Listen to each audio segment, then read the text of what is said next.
ओम शांताकारं भुजगशयनं पद्मनाभं सुरेशं विश्वाधारं गगनसदृशं मेघवर्णं शुभांगं लक्ष्मीकान्तं कमलनयनं योगिभिर्ध्यानगम्यं वंदे विष्णुं भवभयहरं सर्वलोकैकनाथं। नमस्कार, स्वागत है आपका आचार्य वाणी में। मैं आचार्य डॉक्टर विक्रमादित्य आपके साथ हूँ। आज का विषय हम रखने जा रहे हैं मीन राशि वालों के लिए। 2 तारीख की यदि हम बात करें, सोमवार का अवसर है, चतुर्दशी तिथि विद्यमान है और ग्रह परिवर्तन की तरफ जा रहे हैं।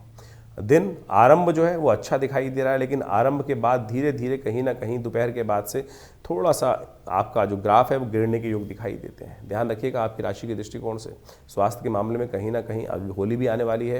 ये स्वास्थ्य पर भारी पड़ जाए दिन तो फिर आनंद हो नहीं पाता है।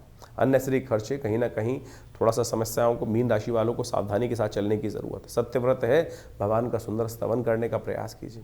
और इस दिन होलाष्टक भी आरंभ हो रहे हैं, होलिका दहन का भी योग है। लेकिन इस बार विचित्र स्थिति बन गई है कि होलिका दहन जो है वो शाम के समय नहीं हो पाएगा, क्योंकि भद्रा का योग चल रहा है।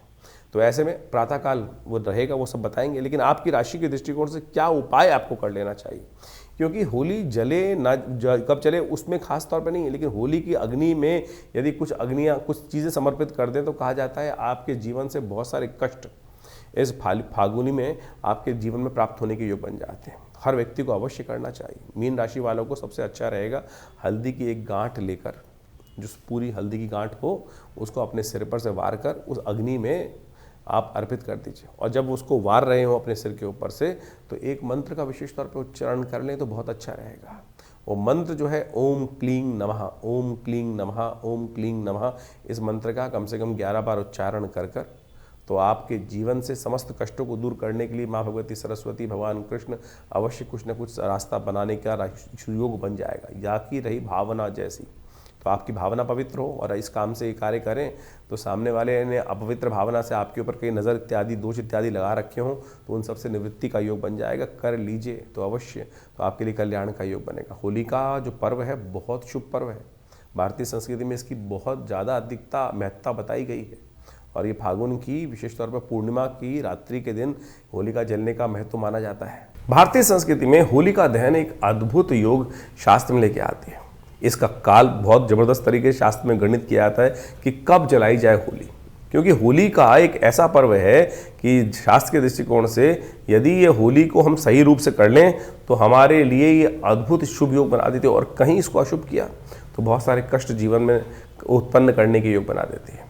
तो होलिका दहन इस बार थोड़ी संशय ग्रसित है। बहुत सारे लोगों ने इसके ऊपर अनेक प्रभाव उपस्थित करने का प्रयास किया है। होली है क्या, पहले तो ये समझें।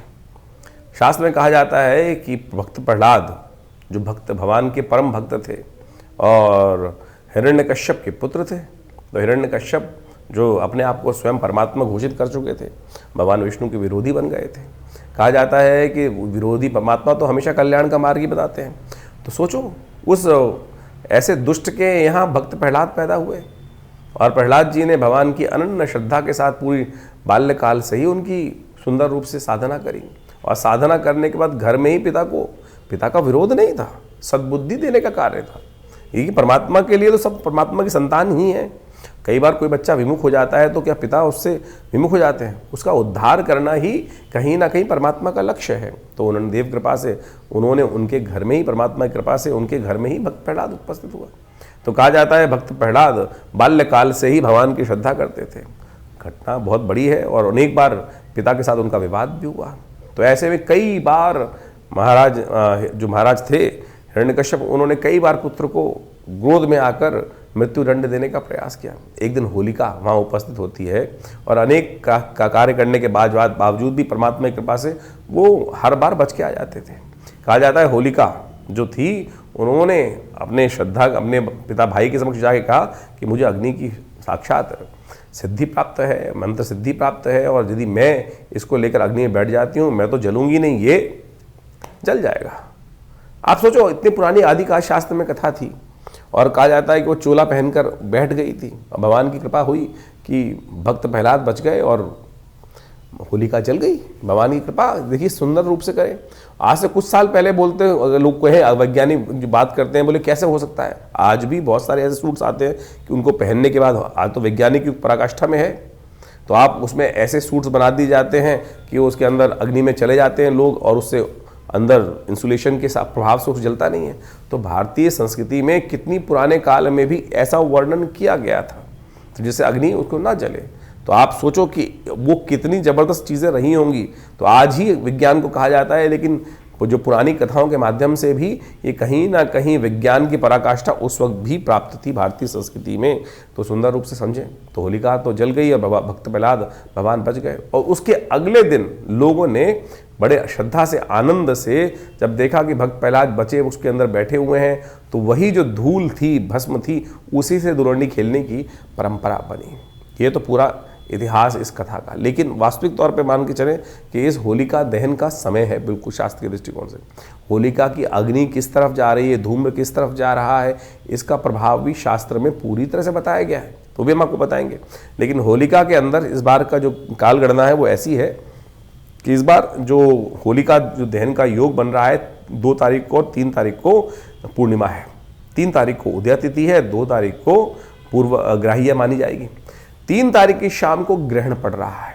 तो इस कारण से और शाम के समय दिल्ली इत्यादि के क्षेत्र में सूर्यास्त होने से पहले पहले पूर्णिमा समाप्त हो गई है। और सूर्यास्त के शाम के समय में जब चंद्रमा उदय होंगे तो चंद्र ग्रहण पड़ रहा होगा। भारत में ये पूरी तरह से दृश्य है। यदि हम उस तरह ऊपर की तरफ चले असम इत्यादि में तो पूरा ग्रहण दिखाई देगा वहाँ पर। लेकिन दिल्ली इत्यादि में इलाहाबाद की इधर आते आते मतलब बनारस के इधर आते आते ये सब जो ग्रहण है वो धीरे धीरे कम होता चला जाएगा। तो इन सब को प्रभाव को समझने के लिए आपको ये समझ लें कि ग्रहण के समय में 2 तारीख को होलिका जलानी पड़ेगी। क्यों? उसमें भद्रा भी पड़ रही है। तो भद्रा के जो काल में कहा जाता है भद्रा समाप्त होने के बाद ही होली जलनी चाहिए। तो सुबह सूर्य उदय के समय में करीब जाकर होलिका का जो है वो अंत होता दिखाई दे रहा है। तो शास्त्र के अनुसार से तो ऐसा कहा है कि सूर्य उदय होने से पहले ही होलिका जलाने का नियम बनेगा। शाम के समय होलिका नहीं जलानी चाहिए। बहुत सारे विद्वानों का ये भी मत है कि भद्रा के पुच्छकाल में, मुख को छोड़कर पुच्छकाल में होली जला सकते हैं। तो सबसे श्रेष्ठ तो है जब भद्रा समाप्त हो जाए उसके बाद ही होली जलानी चाहिए।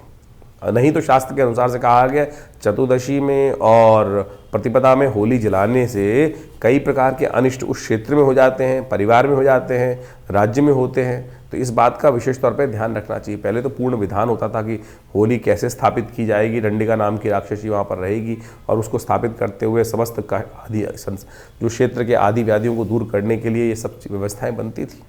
तो कोशिश ये करें, शास्त्र के दृष्टिकोण से हमने आपकी राशि के दृष्टिकोण से बताया। जैसे एक बात और समझें जो हमने पुनः में आपको बता देते हैं कि शास्त्र के दृष्टिकोण से होलिका अपने आप में एक श्रावणी, होलिका को विशेष तौर पे कहा जाता है फाल्गुनी का और साथ साथ श्रावणी। शास्त्र में 2 महत्व कहे गए हैं और दोनों के समय में भद्रा का देखना परम आवश्यक है। और ये जो फाल्गुनी है जिसके अंदर होली जलाई जाती है, ये आपकी समस्त अलाय बलाएं को आपके जीवन से दूर कर देती है, कष्टों से निवृत्त कर देती है, नज़र को दूर कर देती है। और 6 महीने बाद श्रावणी भी आती है। उसी प्रकार उसमें जनेऊ बदलने का नियम शास्त्र बताया गया है और ये समस्त समाज को अवश्य करने का प्रयास करना चाहिए। धीरे धीरे इनका वैज्ञानिक शास्त्र का आख्यान जो है वो लोप होता चला जा रहा है। लेकिन ये जो हमारे ऋषि मुनियों की चीज़ें हैं, शास्त्र के मुहूर्तों का प्रभाव है, इसको अवश्य करते रहना चाहिए। नहीं तो बहुत सारे एंजाइटी डिसऑर्डर्स आज की तारीख में आप मान के चले इतने ज़्यादा लोगों के दिमाग में मनोमस्तिष्क विचार संबंधित कष्ट हो गए हैं। पहले इतनी विक्षिप्तता नहीं होती थी। इनमें से बहुत सारे जो हैं मॉडर्न साइंस ही बोलती है देयर आर साइकोसोमेटिक डिसीजेस बहुत सारी जो हैं, और दवाइयों का जो प्रभाव होता है वो तो केवल 10% बीमारियों पर होता है। बाकी जो 90% बीमारियां दे आर साइकोसोमेटिक डिसऑर्डर्स, और वो इन्हीं सब चीज़ों को वो अनडायग्नोज्ड रहती हैं। और जितने इन सब चीज़ों से जो साइकोलॉजिकली आप मान के चलें कि जितने भी इस प्रकार के कृत्य हैं भारतीय संस्कृति में जो बताए गए हैं, इसको दान कर दो, ये मंत्र जप कर लो, ये तमाम साइकोसोमेटिक डिसीज़ को ठीक करने के लिए ये जो प्रभाव है शास्त्र के दृष्टिकोण से, इन व्रतों का प्रभाव है, ये अद्भुत रूप से कार्य करते हैं। नहीं तो आप जिंदगी भर दवाई खाते रहिए, कोई ठीक नहीं होगा इन सब चीज़ों का। तो ये इसको पूरी तरह समझें। ये हमने जो उपाय बताया आपके लिए, इसको सही रूप से करने का प्रयास करें। तो होलिका जलाने का समय भी हमने आपको बताया, तो उसको समझते हुए कार्य करेंगे तो बहुत अच्छा रहेगा। मीन राशि वालों के लिए 3 तारीख का दिन बहुत विशेष योग लेकर आ रहा है। ग्रहण भी है इस दिन। 3 तारीख को मंगलवार का अवसर पड़ रहा है। पूर्णिमा तिथि, उदया तिथि विद्यमान है। होलिका का दहन एक दिन पहले कर लिया जाएगा तो वो बड़ा श्रेष्ठ रहेगा। और इस दिन प्रतिपदाएँ होली पूर्णिमा की तिथि पड़ रही है और साथ साथ ग्रहण भी पड़ रहा है, जो पूरे भारत में विशेष तौर पर दृश्य रहेगा। कुछ मिनट से लेकर कुछ लंबे समय तक ये भारत में दृश्य रहना, भारत से आगे आगे चलते जाएंगे तो विशेष तौर पर यानी ईस्टर्न साइड चलेंगे तो पूरी तरह से पूर्वी दिशा की तरफ ये जो है आगे पूरे तरह से व्याप्त होता दिखाई दे रहा है। इसका प्रभाव भी बड़ा विचित्र होने के योग दिखाई देते हैं। अभी सूर्य ग्रहण पड़ के चुका है, अब चंद्र ग्रहण पड़ रहा है। ऐसे में आपकी राशि के दृष्टिकोण से यदि हम बात करें तो ये ग्रहण का जो योग है विशेष तौर पर आपके लिए हमारी गणनाओं के अनुसार से दिखाता है सौभाग्य का उदय कराएगा। जी हाँ, सौभाग्यशाली रहेगा ये ग्रहण, आपको कतई घबराने की ज़रूरत नहीं है। जो विशेष तौर पर जहाँ दृश्य ग्रहण होता है वहाँ उसका प्रभाव होता है, और ऐसे में भारत में जो पड़ रहा है ग्रहण उसका कारण भी समझ लीजिए। शनि आपके सबसे अनिष्ट चल रहे हैं इस वक्त, और वो हो जाएंगे अस्त हो जाएंगे, तो कहीं ना कहीं उन सबसे बड़ा जो प्रभाव, नेगेटिव प्रभाव शनि महाराज की वजह से हो रहा था, वो कम से कम जो है प्रभाव शून्य हो जाएंगे। तो आपकी राशि के दृष्टिकोण से कहीं ना कहीं आपके लिए शुभ होने के योग बन जाएंगे। शुभ को और शुभ करने के लिए आपके लिए एक काम करना चाहिए। आपको इस समय ग्रहण काल में ओम नमो भगवते वासुदेवाय इस मंत्र का स्तवन ज़्यादा से ज़्यादा करने का प्रयास करना चाहिए। जब ग्रहण आरंभ हो तो कोशिश ये करें थोड़े हल्दी मिले जल से स्नान कर लीजिए। ग्रहण के आरंभे स्नाने ग्रहण मध्य यज्ञ ग्रहण अंत्य दानम, शास्त्र के दृष्टिकोण से कहा जाता है। तो ग्रहण के अंत में दान, पीली दाल का चने की दाल का अपने वजन के बराबर या जितना भी सामर्थ्य हो, अगर सामर्थ्य है तो वजन के बराबर दान करने का प्रयास कीजिए, और नहीं सामर्थ्य है तो एक मुट्ठी भी दान कर देंगे, भाव भी कर लेंगे, पवित्र कर लेंगे, तब भी उससे अच्छे अद्भुत रूप से आपके कष्टों को दूर करने का योग, सौभाग्य में डबल वृद्धि करने का योग ये ग्रहण बना सकता है। तो ये ग्रहण का पर्व आपके लिए बहुत बहुत शुभ रहने वाला है। और ग्रह गणना के अनुसार से यदि हम नित्यपति की प्रेडिक्शन के हिसाब से भी करें तो ये दिन थोड़ा स्वास्थ्य के मामले में भारी ज़रूर है। तो अननेसेसरी कामों में ना फंसें। स्वास्थ्य पर ओवर स्ट्रेस लेना किसी प्रकार भी ठीक नहीं है, इस बात का ध्यान रखते हुए कार्य करने। ग्रहण का प्रभाव विशेष तौर पर शुभ है, लेकिन इस दिन की काल गणना, ग्रहों की जो गणना है वो कहीं ना कहीं थोड़ी सी आपके लिए प्रश्न चिन्ह युक्त है। स्वास्थ्य के मामले में थोड़े खर्चे ज़्यादा कराने के योग बना सकती है। देखिए 3 तारीख को चंद्र ग्रहण पड़ रहा है, और ये चंद्र ग्रहण जो है वो विशेष तौर पर खग्रास चंद्र ग्रहण है, और इस चंद्र ग्रहण का प्रभाव बहुत ज़बरदस्त तरीके से पड़ने वाला है पूरे विश्व में। ये फागुन मास की पूर्णिमा पर जो चंद्रमा ग्रहण पड़ रहा है, ये विशेष तौर पर इसका प्रभाव बहुत ज़बरदस्त रहने वाला है। इस समय में देखिए ग्रहों की स्थिति ऐसी है कि 4 ग्रह एक साथ होकर विराजमान है, और चंद्रमा और केतु के साथ जिस प्रकार की युति बनी हुई है, तो चंद्रमा और केतु की युति भी जिस प्रकार से बनी हुई है वो आपको अच्छे से समझ लेना चाहिए। ये कहीं ना कहीं ग्रहण का प्रभाव बहुत ही विचित्र पूरे विश्व में पड़ता दिखाई दे रहा है, और ऐसे में ग्रहण काल के अनुसार आप समझ लें ये ग्रहण एक तरह से पर्व काल माना जाता है। ये ग्रहण आमतौर पे इसके इफेक्ट जो हैं वो नेगेटिव माने जाते हैं। इफेक्ट किसी के लिए शुभ, किसी के लिए नेगेटिव, क्योंकि खगोलीय घटना है, और उस खगोलीय घटना के लिए ऐसा हो ही नहीं सकता कि सबके लिए अशुभ पड़ रहा हो। किसी के लिए शुभ रहेगा, किसी के लिए अशुभ रहेगा। तो आपकी राशि के दृष्टिकोण से उस प्रभाव को आपने समझ लिया है, लेकिन आप ये समझें इस ग्रहण काल को भारतीय संस्कृति में कहीं बहुत सारे लोग डराने की बात सोच लेते हैं कि नेगेटिव नहीं है। ये ग्रहण का प्रभाव जो है उसको पर्व काल के तौर पे जाना जाता है। अब ग्रहण जहां पड़ रहा होगा, जहां दृश्य होगा, वहीं उसका प्रभाव होगा। वैसे ये ग्रहण का जो आरंभ काल है वो विशेष तौर पे समझ लें, चंद्र ग्रहण का आरंभ काल जो हो रहा है वो हो रहा है करीब करीब भारतीय स्टैंडर्ड टाइम के अनुसार से माने दोपहर को 3:20 पर ये ग्रहण लगेगा, और ये करीब करीब चलेगा 6:47 तक। अब हर क्षेत्र के अंदर ये अलग अलग समय पर ग्रहण लगता दिखाई दे रहा है। यदि भारत के दृष्टिकोण से यदि हम देखें तो इस ग्रहण का अलग अलग काल है। जैसे दिल्ली के अंदर ये ग्रहण बहुत थोड़ी अवधि के लिए लगता दिखाई दे रहा है। दिल्ली में ये जो ग्रहण लगेगा वो आरंभ होगा करीब करीब, वैसे तो जैसे हमने टाइम बताया आपको 3:20 पे तो भारत में पड़ना शुरू, उससे पहले शुरू हो जाएगा, पृथ्वी पड़ना शुरू हो जाएगा। लेकिन दिल्ली के अंदर जो चंद्र उदय हो रहा है, ग्रस्त उदय हो रहा है चंद्रमा, उसी टाइम से उसका प्रभाव माना जाएगा। यानी 6:23 से आरंभ होकर करीब करीब 6:47 तक रहेगा। टोटल 24 मिनट का ग्रहण दिल्ली में पर्व काल है, ग्रहण का मुख्य काल है। सूतक उससे करीब करीब 10 घंटे पहले लग जाएगा, तो 10 घंटे पहले सूतक ग्रहण से लग जाएगा। तो दिल्ली में जो सूतक आरंभ हुआ चाहता है कि शाम के 6:23 से 10 घंटे पहले, तो यानी 8:23 के आसपास दिल्ली में ये सूतक काल लगता दिखाई देगा। जहाँ दिल्ली, और बहुत सारे लोग ये भ्रांति में फंस जाते हैं कि आकाश में तो लग गया, अरे जहाँ बारिश होगी वहीं उसका प्रभाव होगा। ऐसा नहीं होगा कि बारिश कहीं और हो रही है और उसका प्रभाव, अमेरिका में बारिश हो रही है, दिल्ली में उसका प्रभाव नहीं दिखाई देगा। तो ग्रहण जहाँ पड़ रहा है वहीं उसका प्रभाव है। अगर ग्रहण नहीं पड़ रहा है तो पर्वकाल नहीं माना जाएगा। बहुत सारे लोगों ने इस बात को भ्रांति उत्पन्न करने के लिए इस बात को, वहीं उसका पुण्य काल है, क्योंकि कहा जाता है कि इन संधि कालों में जो कुछ हम कर्म करते हैं उसका कई गुना अधिक, जैसे हम मंत्र जप करते हैं, मंत्र जप करने के समय में शास्त्र में कहा गया है कि जितना मंत्र जप करोगे उसका उतना प्रभाव होगा। लेकिन यदि संधि कालों में, इन ग्रहण इत्यादि कालों में जब उस मंत्र जप करें तो 100 गुना अधिक प्रभाव उस मंत्र जप का, उस पुण्य कार्य का हो जाता है। तो पर्व काल, इसीलिए इसको पर्व कहा गया कि साधना का काल है। साधना करोगे, मंत्र जप करोगे, कष्टों को दूर करने के लिए जो कुछ भी उपाय करोगे, अच्छा करोगे तो उसका 100 गुना पर अधिक प्रभाव, खराब करोगे, अशुभ कर्म करोगे तो उसका भी अत्यधिक नेगेटिव प्रभाव पड़ता है। आप समझें कि संधि काल हमारे यहाँ जितने भी हैं, चाहे संध्या काल है, प्रदोष काल, शाम का समय संध्या काल, सुबह का सूर्योदय का काल, शाम का सूर्यास्त का काल जो संध्या काल बोला जाता है, प्रदोष संध्या का काल, ये सब के सब, ये ग्रहण इत्यादि काल, पूर्णिमा, अमावस्या, ये सब संधि काल के अंतर्गत माने गए हैं। और ये कार्य जो है, कहा जाता है कि इन कालों के अंदर विशेष तौर पर शुभ कर्म करने का प्रयास करना चाहिए, अशुभ कर्म नहीं करना चाहिए। अशुभ कर्म करते हैं तो उसका प्रभाव शास्त्र के अंदर बड़ा नेगेटिव बताया गया है। बहुत दिन पहले मैं टीवी पे डिबेट पे था, किसी व्यक्ति ने कहा कि आप कहते हैं ग्रहण काल में कुछ शुभ कार्य करना चाहिए, और उस व्यक्ति ने ऐसा प्रश्न किया कि बोला ग्रहण काल में जो है उस खुराफाती व्यक्ति होगा। उसने, मुझे बहुत साल पहले की बात है, शायद 20 से 25 साल पहले की बात होगी, उसने टीवी पर हमसे प्रश्न किया कि हम ग्रहण काल में कामरत क्रियाएं क्यों नहीं कर सकते हैं। मैंने कहा आपने प्रश्न किया है, शास्त्र में आपसे पहले बहुत सारे लोग कर भी चुके हैं, आप तो प्रश्न आज कर रहे हो। रावण की उत्पत्ति, रावण क्यों बना? क्योंकि उसकी उत्पत्ति ही गलत हुई थी कि किसी के साथ जिस प्रकार से जबरदस्ती उन्होंने ऋषि के साथ संबंध, उस समय ऋषि ने मना किया कि ये संबंध बनाने के लिए काल ठीक नहीं है, संधि काल है, ये संध्या का काल है इस समय में। लेकिन उस समय कामरत कहा जाता है कि ऋषि को किया उन्होंने जब किसी ने, और उसी के कारण से रावण की उत्पत्ति हुई। तो इस बात को अच्छे समझें कि आप जो खुराफात मन में, दिमाग नेगेटिव बात लोगों के मन में उठती है, उससे पहले भारतीय संस्कृति में उन समस्त चीज़ों को शोध करके उत्पन्न कर दिया गया है, चीज़ें कर दी गई हैं। इसीलिए इसको पर्वकाल माना गया कि आध्यात्मिक कार्य करने का प्रयास करना चाहिए।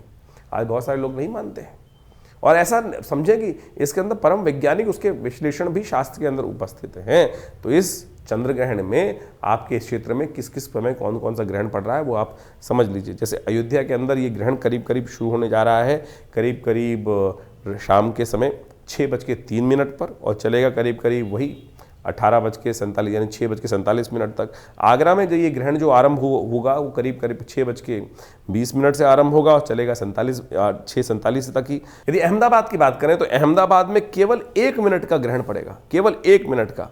गुजरात के अहमदाबाद में केवल 1 मिनट का ग्रहण दिखाई देने वाला है। ये बहुत आंशिक ग्रहण होगा, करीब करीब 6:46 से शुरू होगा और 6:47 पे ख़त्म हो जाएगा। वहीं अमृतसर की बात करें तो करीब करीब ये ग्रहण जो आरंभ हो रहा है वो 6:32 से आरंभ हो रहा है, 6:47 पे ख़त्म हो रहा है। वहीं चंडीगढ़ की बात करें तो करीब करीब 6:25 से ये ग्रहण आरंभ होकर करीब करीब 6:47 पे ख़त्म होगा। चेन्नई के अंदर यानी उधर साउथ के अंदर बात करें तो करीब 6:18 से ग्रहण आरंभ होकर 6:47 तक रहेगा। यूपी के अंदर बहुत सारे क्षेत्र में यदि देखें तो अलग अलग टाइम है उन सब के, वो हमने आपको बता ही दिए हैं। ग्वालियर में करीब 6:20 से आरंभ होकर करीब करीब 6:47 तक रहेगा। जयपुर के अंदर ये ग्रहण करीब आरंभ होगा, करीब करीब 16 मिनट का ग्रहण है वहाँ पर। 6:31 से आरंभ होकर 6:47 तक रहेगा। वहीं लखनऊ की यदि हम बात करें तो 6:10 से ग्रहण आरंभ होकर 6:47 तक रहेगा। तो इस प्रकार से आपके क्षेत्रों में विभिन्न समय जगहों पर ये ग्रहण का काल कैसा है, किस समय रहने वाला है, इसको समझ सकते हैं आप। उसके अनुसार से कार्य करने का प्रयास कीजिए। और इस ग्रहण काल में जैसा हमारे यहाँ कहा गया है, गर्भधारी जो स्त्रियाँ हैं जिनको गर्भ है उनको बड़ा सावधान रहना चाहिए। ग्रहण की छाया नहीं पड़नी चाहिए। ग्रहण की छाया पड़ने से अंगभंग की शिकायत, बहुत सारी प्रकार की शारीरिक तौर पर विकृति की शिकायत हो जाती है। तो ऐसे में कहा जाता है कि उस ग्रहण काल की छाया से दूर रहना चाहिए। किसी जो ओट वाली जगह है वहीं रहना चाहिए, बाहर भ्रमण नहीं करना चाहिए। तो इससे कहीं ना कहीं शास्त्र के दृष्टिकोण से बहुत सारे लोग हैं बोले नहीं प्रभाव पड़ता है, तो आप शास्त्र की आज्ञा को मानने का प्रयास करेंगे तो अच्छा रहेगा। आपके बुजुर्गों ने, आपके अनुभवी ऋषि मुनियों ने उस पर बहुत शोध करके इस बातों को उपस्थित किया है कि बहुत सारे लोग ऐसे हो जाते हैं और ऐसी घटनाएं बहुत घटती हैं। ग्रहण के काल में सो जाते हैं बहुत सारे लोग और कई बार हमने देखा कि कई लोग जो मतान्ध हैं इस प्रकार की बात करते हैं, कुछ नहीं सब सो।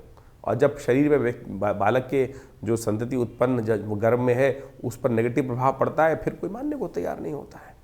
हमने बहुत सारे, एक नहीं, प्रैक्टिकल शोध करके देखा है। ऐसे बहुत सारे केसेस हैं जिनको हमने स्वयं देखा, ऐसा प्रभाव हुआ है और वो ग्रहण काल के कारण ही, छाया के कारण ही, नेगेटिव समय के कारण से ही उसका प्रभाव पड़ता है। तो कोशिश ये करें आप इस समय में, ग्रहण के काल में कहा जाता है कि ग्रहण के आरंभ, जब ग्रहण आरंभ हो तब उस समय स्नान कर लेना चाहिए। ग्रहण के आरंभ में आप देखें समस्त तीर्थ स्थलों पर स्नान इत्यादि की परंपरा रहती है। और ग्रहण काल में मंत्र जप, जितने भी आपके मंत्र हैं, कहा जाता है कि ग्रहण काल में यदि मंत्र जप ना किया जाए तो जो आपके सिद्ध मंत्र हैं वो भी सो जाते हैं और उसके बाद फिर दोबारा आपको उन मंत्रों को जागृत करने के लिए पूरी विधि, जैसे आपने किसी मंत्र को, गुरु से दीक्षित मंत्र है आपका, और उस ग्रहण काल में उस मंत्र को मानसिक तौर पे आपने जप नहीं किया तो वो खत्म हो जाएगा, उसका पूरा प्रभाव ही शून्य हो जाएगा। तो इसलिए कहा जाता है ग्रहण काल में उन मंत्रों को रिचार्ज कर लेना चाहिए, पुनः जागृत कर लेना चाहिए। मानसिक तौर पे यदि कुछ देर उसका जप कर लो, हवन कर लो, तो उसका कई गुना अधिक प्रभाव तो हुआ ही होगा, लेकिन वो मंत्र आपके साथ सानिध्य बनाए रखेगा। और उसके बाद ग्रहण के अंत काल में, ग्रहण जब समाप्त होने वाला हो, तो दान के लिए निकाली गई चीज़ें जितनी भी होती हैं, चाहे किसी का वस्त्र है, किसी का अन्न है, किसी का कोई चीज़ है, सूखी चीज़ों का दान करने का महत्व है। बहुत सारे लोग दूध को दान कर देते हैं, वो नहीं किया था। तो इस बात को समझें, तो इस बात का ध्यान रखें कि सूखी चीज़ें सबसे श्रेष्ठ ग्रहण काल में दान करने की व्यवस्था है। अन्न का दान, दक्षिणा का दान, पैसे का दान, ये सब चीज़ें करने का शास्त्र में नियम है। तो निकाल कर, अब ग्रहण काल में कोई दक्षिणा आपसे नहीं ले रहा है, ये ध्यान रखें कि उस पर भी तो प्रभाव पड़ेगा उसका, तो निकाल के रख दीजिए पैसे और ग्रहण काल के बाद उन चीज़ों को दान कर दीजिए श्रेष्ठ किसी व्यक्ति को, तो बहुत अच्छा रहेगा। इस ग्रहण काल में आप इस कार्य को करने का प्रयास करें। इस ग्रहण का प्रभाव ज्योतिषीय दृष्टिकोण से थोड़ा सा आने वाले करीब 40 दिन तो 45 दिनों तक इसका प्रभाव पूरे विश्व में होता दिखाई दे रहा है। एक तो रौद्र नाम का जो संवत आरंभ हो रहा है, 6 तिथि को आरंभ हो रहा है, उसके कारण से पूरे संसार में कई प्रकार की समस्याएं उत्पन्न होने के योग बनेंगे। भारत में विशेष तौर पर जिस ग्रहण का प्रभाव जो पड़ रहा है उसके काल से जो है वैमनस्य कहीं ना कहीं समाज के अंदर फैलता दिखाई देगा। और यदि आर्य संहिता को, जिसको वृहत संहिता को हम उठा के देखें, वृहत संहिता को, आर्यभट्ट के द्वारा लिखी गई वृहत संहिता को, तो उसमें लिखा है कि फागुन मास में जब भी चंद्र ग्रहण पड़ता है तो उसके अनुसार से ग्रहण के मध्य क्षेत्र में, जहाँ ग्रहण का, जैसे भारत का जिन जिन ग्रहण में पड़ रहा है वहाँ के मध्य क्षेत्र में, और साथ साथ उसके पूर्वी भाग के अंदर विशेष तौर पर वहाँ पर ज़्यादा उपद्रव और ज़्यादा अशांति का वातावरण बनता दिखाई देगा। उनके चारों तरफ भारत की जो स्थितियाँ हैं वो कहीं ना कहीं विकट होने की स्थिति बनती दिखाई दे रही है। अस्थिरता का वातावरण बनता दिखाई देगा, दुर्घटनाओं का वातावरण, वैमनस्य का वातावरण, क्योंकि इस बार संवत भी बहुत अच्छा नहीं कहा जा सकता है, तो पूरे विश्व में कहीं ना कहीं कोलाहल ज़्यादा रहते हुए दिखाई दे रहे हैं। और इस ग्रहण का प्रभाव तो बहुत लंबे क्षेत्र में पड़ रहा है। तो आप कोशिश करें इस समय में जो उपाय बताए गए हैं उनको अवश्य करने का प्रयास करें, जिससे आपके जीवन में उसके कष्ट ना हो। 3 तारीख को ग्रहण पड़ रहा है और 3 तारीख को ग्रहण के समय में हमने विवेकानंद योगाश्रम में सर्व कष्ट निवारण यज्ञ रखा है। जी हाँ, देखिए इस समय चंद्रमा जो हैं वो ग्रहण का युग बना रहे हैं। मंगल अस्त अवस्था में, राहु के सूर्य के साथ फंस गए हैं, बुध भी अस्त अवस्था में है और सूर्य राहु की युति चल रही है। तो ये कहीं ना कहीं बड़े विचित्र ग्रहों का दौर चल रहा है। बहुत सारे ग्रहण का प्रभाव है, किसी के लिए अच्छा, किसी के लिए खराब, लेकिन समस्त कष्टों को निवारण करने के लिए ग्रहण एक पर्वकाल होता है।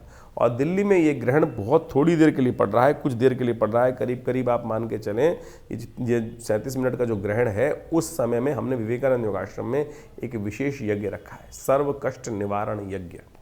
ग्रहण के काल में सर्व कष्ट निवारण यज्ञ, मंगलवार के दिन ग्रहण पड़ रहा है, तो समस्त नवग्रहों की शांति और साथ साथ बहुत सारे विभिन्न मंत्रों का इसमें जप रहेगा, यज्ञ रहेगा, और साथ साथ ग्रहण काल के बाद सुंदरकांड का पाठ भी रहेगा।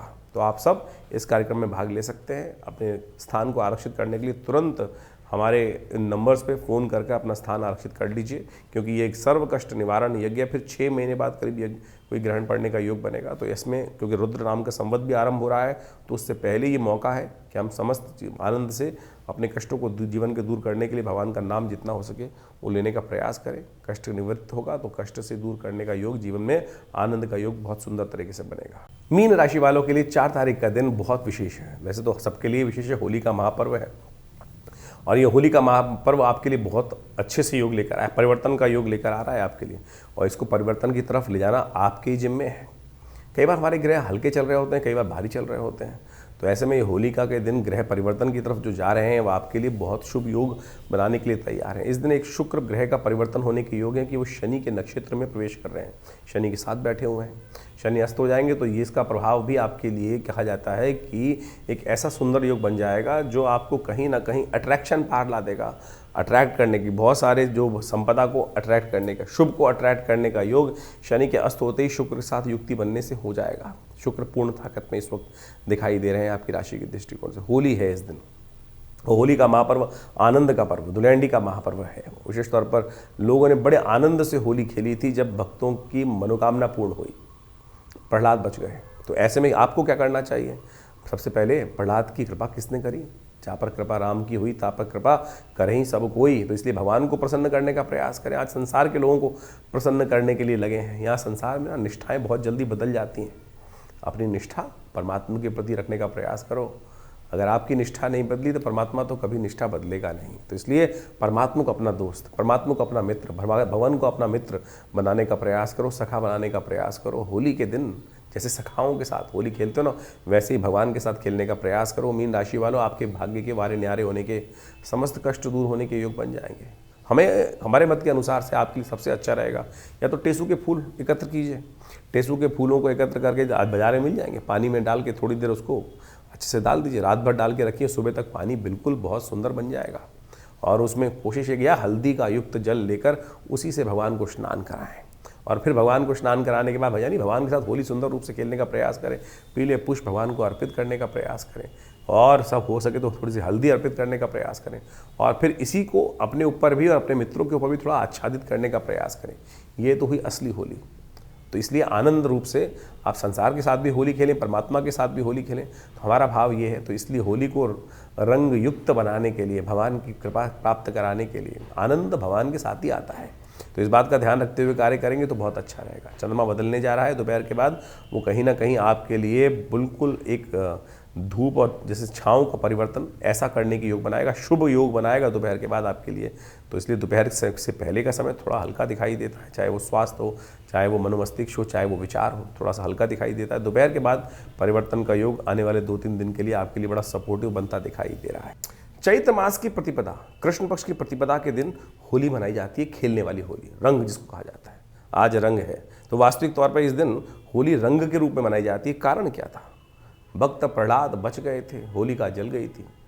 जो ये असंभव कार्य हुआ, सोचो, उस होलिका को सिद्धि थी कि अग्नि में उसको जला नहीं सकता, लेकिन जा पर कृपा राम की हुई ता पर कृपा करें सब कोई। सोचे भगवान की कृपा से असंभव भी संभव हो गया।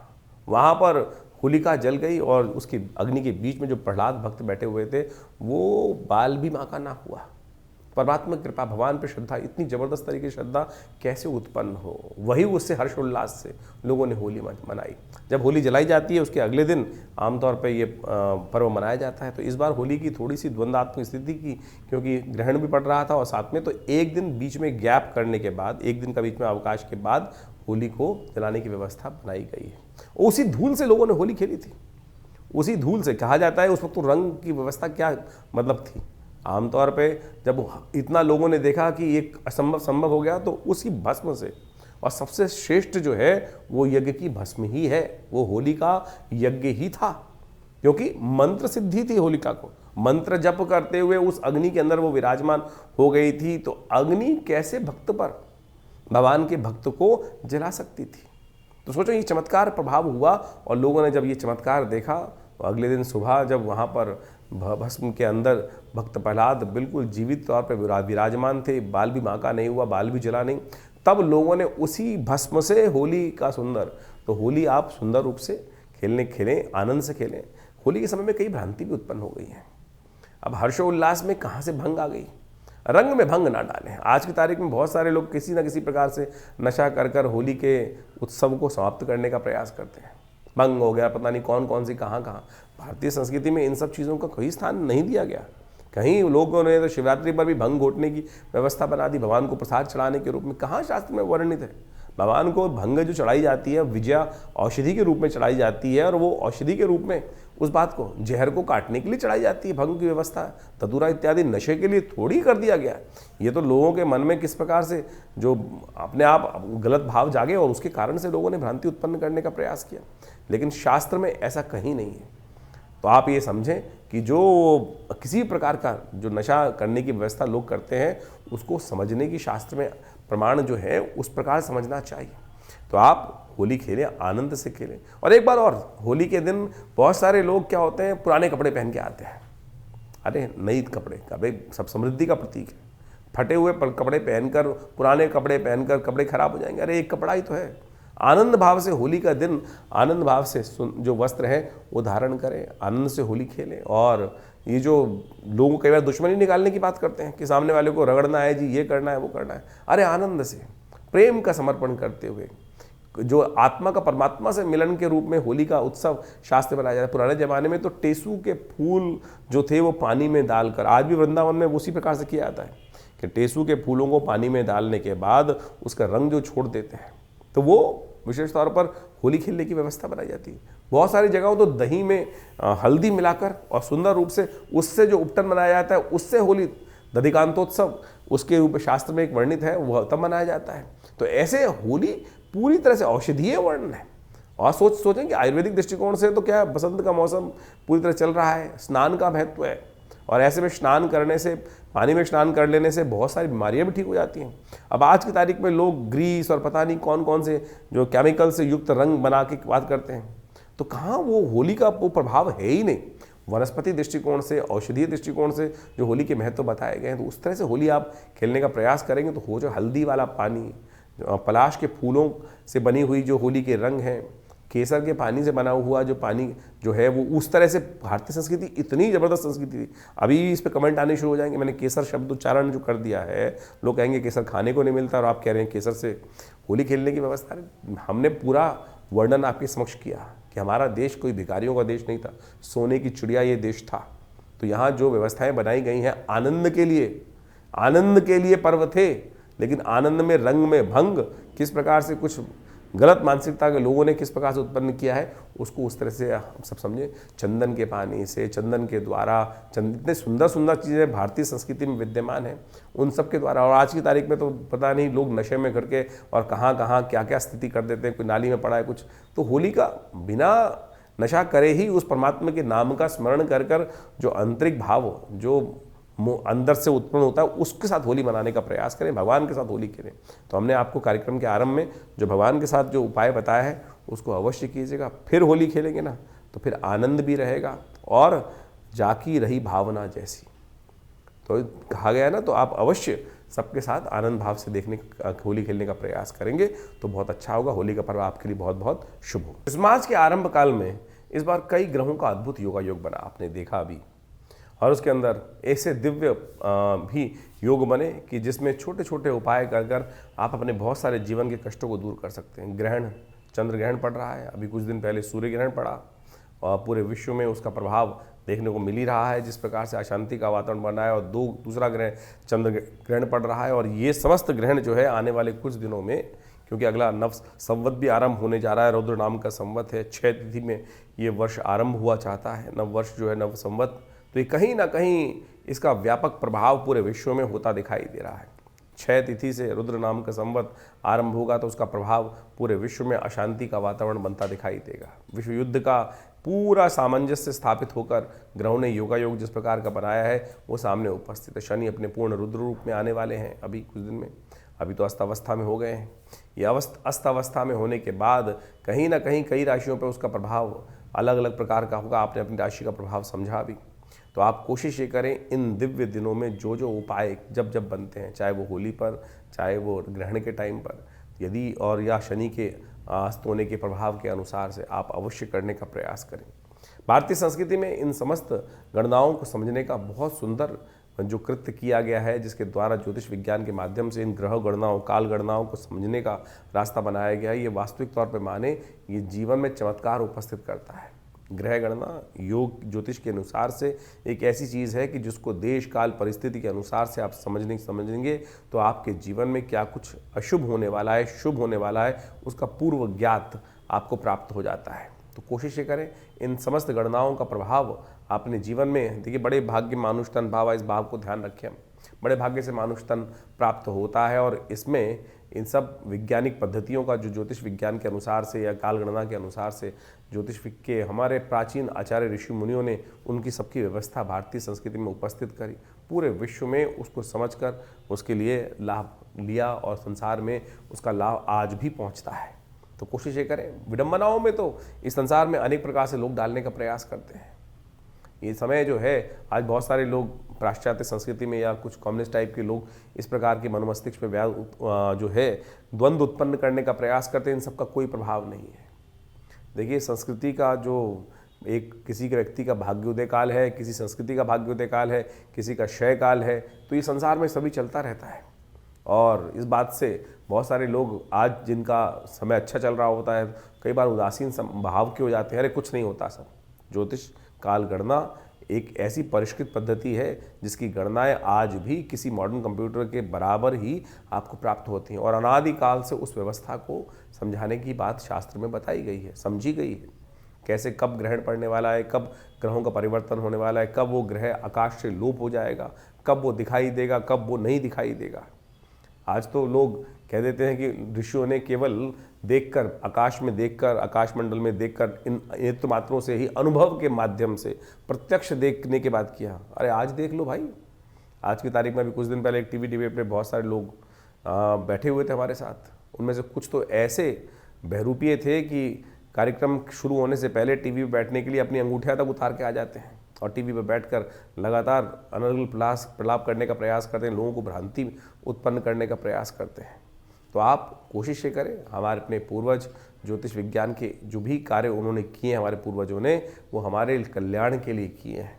और इन सब प्रभावों को समझें और ज्योतिष विज्ञान के माध्यम से जो हम आपके समक्ष ये उपाय उपस्थित करते हैं, ये छोटे छोटे हैं लेकिन शास्त्र वर्णित हैं और इनको हिंग लगे ना फिट के रंग चोखा हो, ऐसा हमारा प्रयास है कि आपके जीवन में समस्त कष्ट दूर होने के योग बने। और पौराणिक ज्योतिष के अनुसार से हम इन समस्त वैदिक ज्योतिष में, पुराणिक ज्योतिष के अंतर्गत बहुत सारे जो उपाय शास्त्र में बताए गए हैं, कथाओं के माध्यम से ही बताए गए हैं, उन चीज़ों की टेस्टिमनीज बताई गई हैं, वो हम आपके समक्ष उपस्थित कर रहे हैं, बताया है। और उन ग्रंथों का नाम तक हम आपके समक्ष बताते हैं कि कहाँ किस प्रकार का वर्णन वो उपस्थित है। कोशिश ये करें उनको अपने जीवन में उतारें। हाँ, आपके मन में कोई प्रश्न चल रहा हो तो चिंता ना करें, ये हमारा जो व्यवस्था है आपके लिए अपनी है। आप फ़ोन नंबर्स पे अपने प्रश्नों को लिख के भेजें, व्हाट्सएप के माध्यम से भेजेंगे तो हम जरूर उनके जवाब भी जल्दी से जल्दी आप तक भेजने का प्रयास करेंगे। हाँ, थोड़ा देर जरूर लग सकती है उसमें, बहुत सारे लोगों के प्रश्न आ रहे होते हैं और उन प्रश्नों के माध्यम से हम जल्दी से जल्दी उनके उपाय आप तक भेजने का प्रयास करते हैं। और जो लोग मिलना चाहते हैं वो आश्रम पे आ सकते हैं। समय समय पर बहुत सारे कार्यक्रम आश्रम पे चलते ही हैं और उन सब कार्यक्रम में आकर आप आश्रम पे पधारिए। दिल्ली में विवेकानंद योग आश्रम में आपके बहुत सारे प्रश्नों का निदान भी होगा और साथ साथ माँ भगवती की कृपा से, जो भगवती का श्री विग्रह आश्रम पे विराजमान है, उनकी कृपा से आपके कष्ट भी दूर होंगे। धन्यवाद, नमस्कार।